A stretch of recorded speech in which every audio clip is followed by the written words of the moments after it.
to the gremlin doing witchcraft on me? Touche.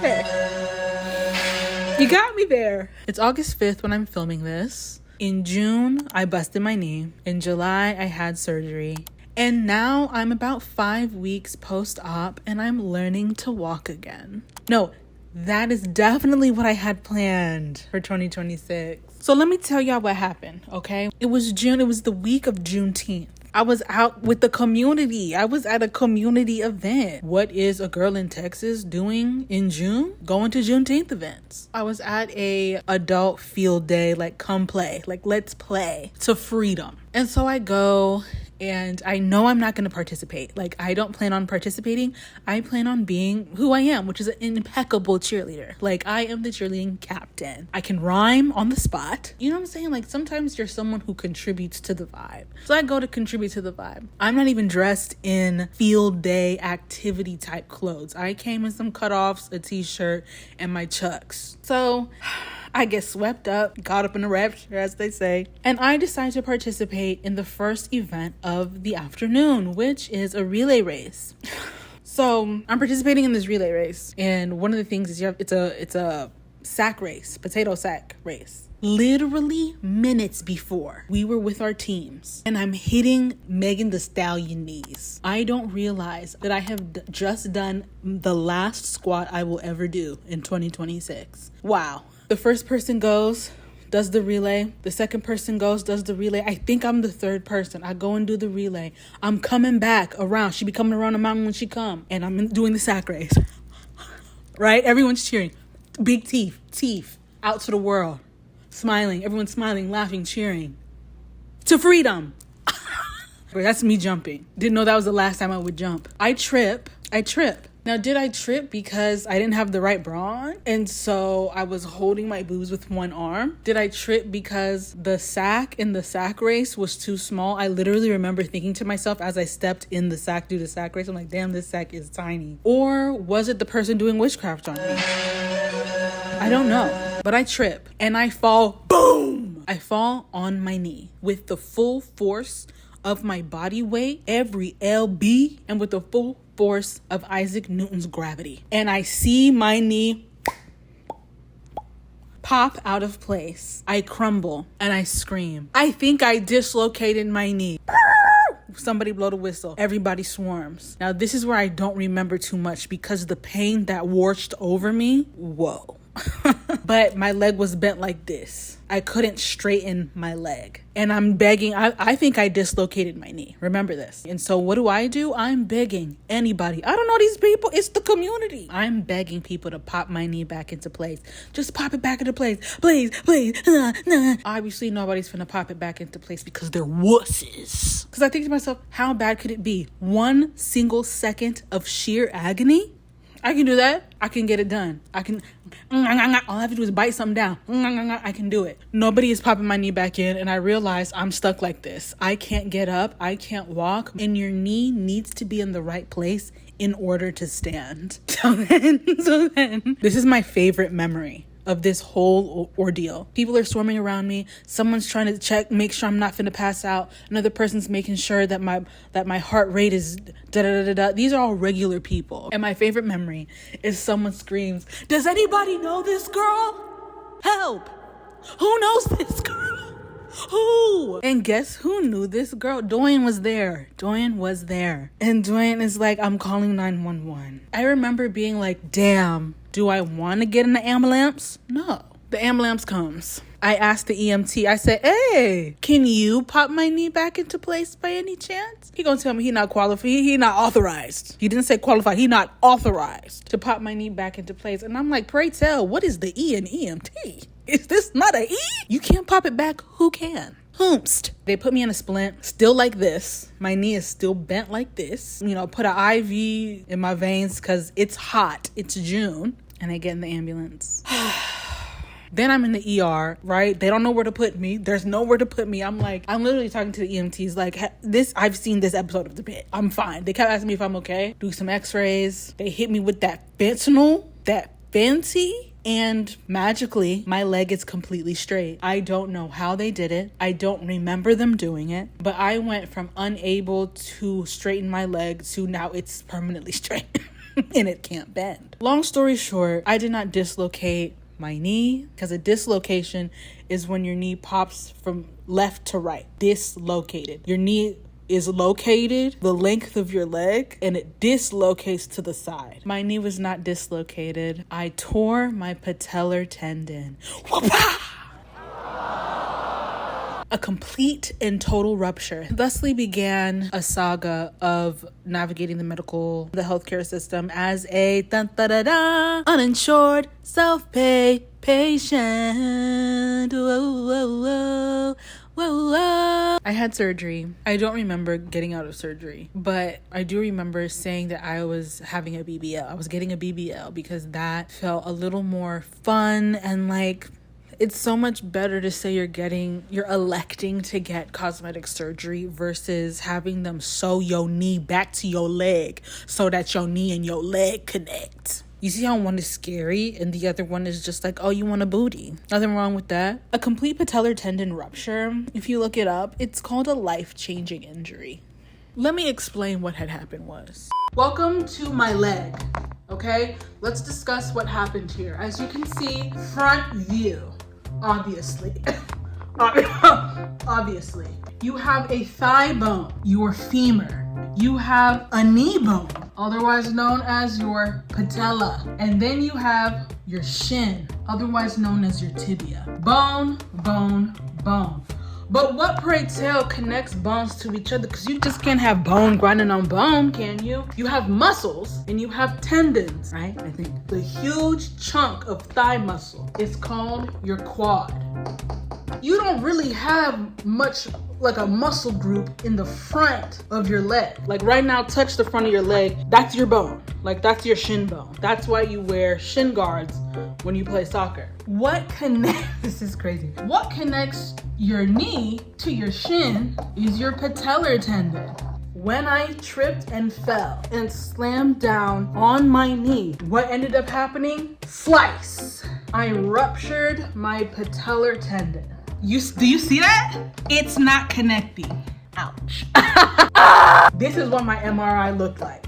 Whoa, it's nothing connecting. So guess what this means? You cannot walk. You cannot stand with your weight on your leg because there's nothing there. It's nothing. Very spooky. You also can't bend your knee because what is your knee? How it's gonna? Very, very nasty. So my surgery, all he did was he stitched. That's a stitch. He just like stitched it back together. Probably up here too. This is what is healing. So the result, what happened when I fell, think of this as a rubber band, pow, that snapped. It sent my knee up, think of like a slingshot. Usually this mechanism is a slingshot that doesn't go anywhere, right? It just pulls, release, pull, release. That is called bending your knee. But because it pulled and snapped, it sent my knee up into my quad. And that's what I was visually seeing when I saw my knee go out of place. It was technically sitting high, and it was now right here. Yuck! So the surgeon had to bring it down, sew it, and attach it to this. And that's where we're at. Thank you.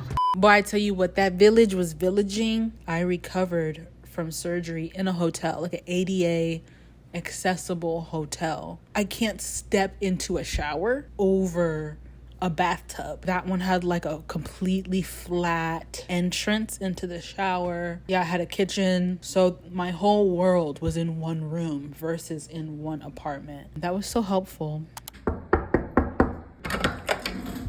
Hey, MTV. Welcome to my crib. No, welcome. Welcome. Here we are in the kitchen. We have a freezer for all the ice packs.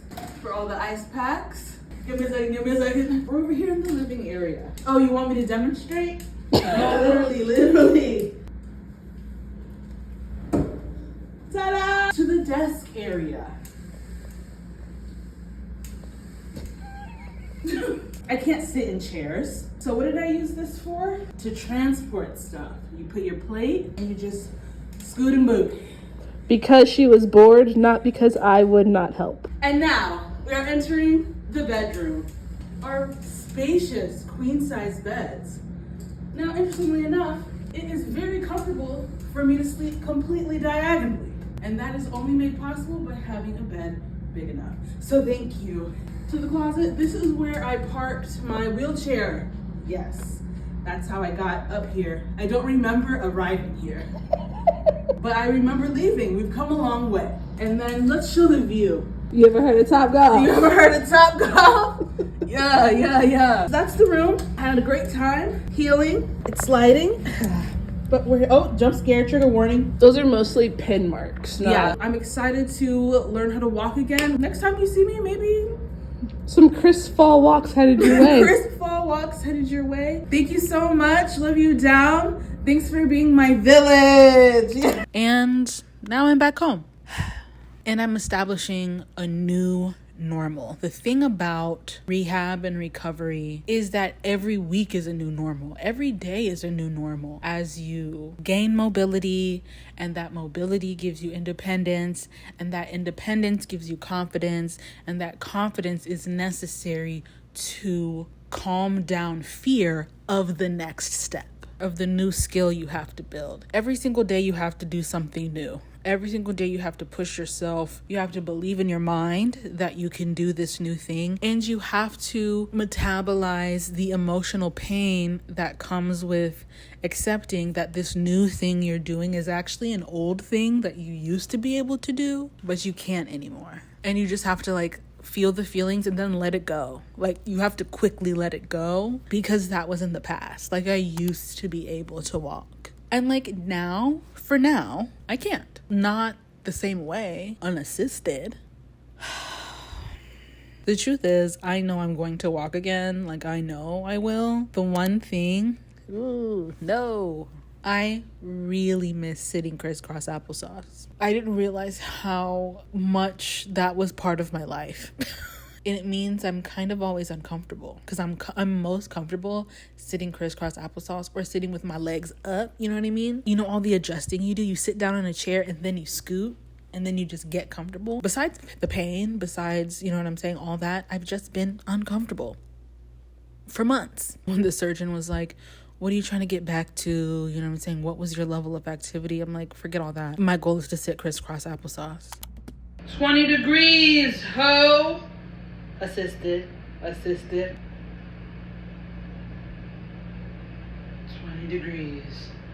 Ho. Girl, I joined a support group on Facebook. I got on Facebook, but I said, no, I need me a little something. I need me a community. Every day I get on that page, my one rule is that I can't look up stuff at night. Nights are the hardest. I only really cry at night. I only ever really get weird body horror at night. I'm convinced that my injured leg is now longer than my uninjured leg. The other night I was looking at my knee and I was convinced that they sewed it off kilter.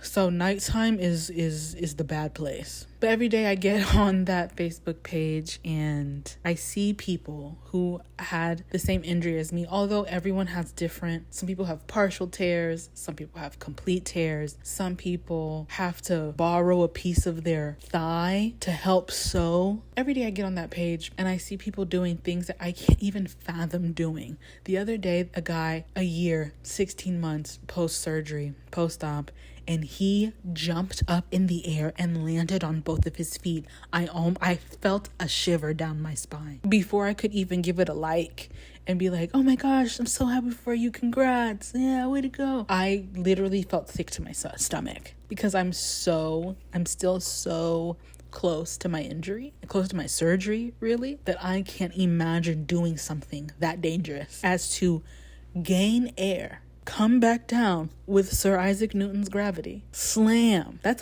Jumping is a high impact motion. Whoo. Someone else posted a video of them doing a leg press.